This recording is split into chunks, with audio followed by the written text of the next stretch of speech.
ratusan orang pengungsi Rohingya dibawa ke kantor Gubernur Aceh oleh warga. Minggu, tanggal 10 Desember tahun 2023, sekitar pukul 20.30 waktu Indonesia Barat.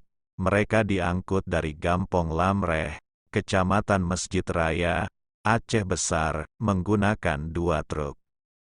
Dibawanya ratusan pengungsi Rohingya tersebut ke kantor gubernur usai adanya penolakan warga Blang Ulam.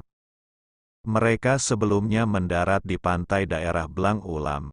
Minggu, dini hari, ratusan Rohingya tersebut terlihat berbaring di lantai pintu utama kantor gubernur. Jumlah pengungsi Rohingya sebanyak 135 orang. Mereka tiba dengan 1 kapal kayu.